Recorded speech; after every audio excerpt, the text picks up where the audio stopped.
புத்தாண்டு பிறப்பையொட்டி சென்னை வடபழனி ஆண்டவர் திருக்கோவிலில் பக்தர்கள் குடும்பத்துடன் நீண்ட வரிசையில் காத்திருந்து முருகப்பெருமானை தரிசிக்கின்றனர். அவர்கள் அளித்த பேட்டியை முதலில் பார்க்கலாம். இங்கே கோவில் எப்படின்னா மார்னிங் ஒரு 6 o'clock இங்கே ரீச் ஆனோம். இப்போ தான் முடிச்சுட்டு வெளியே வரோம். ஸோ கொஞ்சம் கூட்டமாக தான் இருக்குது. பட் சாமி தரிசனம்லாம் நல்லாவே இருந்தது, ஒன்றும் பிரச்சனை இல்லை. சாமியை பார்த்தோம். ரஷ்ஷாக இருந்தது, 2 hours மேலே ஆச்சு. ஆனால் பார்த்தீங்கன்னா நல்லா சாமியை பார்த்தோம்.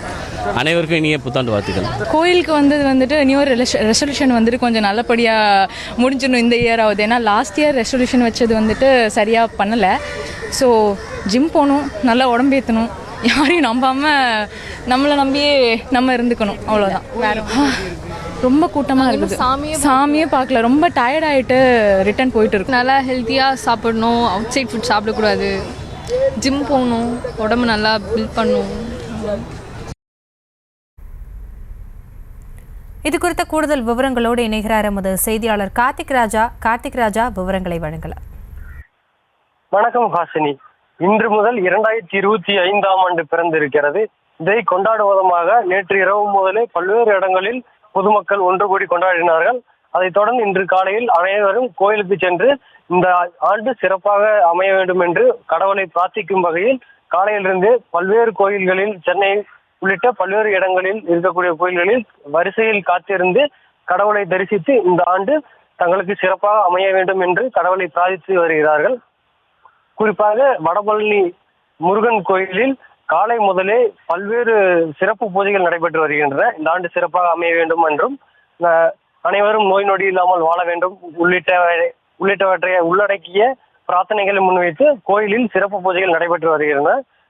அந்த வகையில் பக்தர்கள் பலாயிரம் பேர் நீண்ட வரிசையில் காத்திருந்து காலை முதலே கோயிலில் இந்த ஆண்டு தங்களுக்கு சிறப்பாக அமைய வேண்டும் என்பதை முன்னிறுத்தி வழிபட்டு வருகிறார்கள். குடும்பமாக வரக்கூடிய காட்சிகளை நம்மால் பார்க்க முடிந்தது.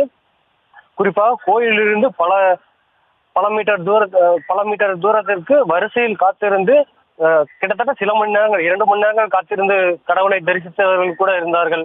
அந்த அளவிற்கு கூட்டம் அதிகமாக காணப்படுகிறது.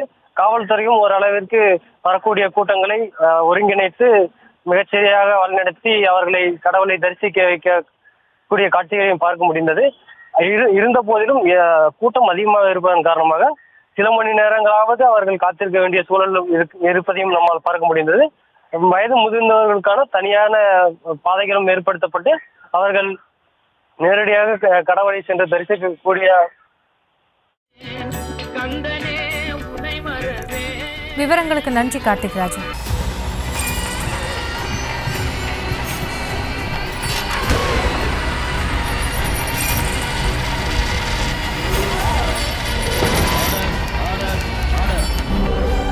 நிகழ்தகவு குற்றங்களின் மறுபரிமாணம் நாள்தோறும் இரவு 10 மணிக்கு இணைந்திருங்கள் நமது நியூஸ் தமிழ் தொலைக்காட்சியோடு.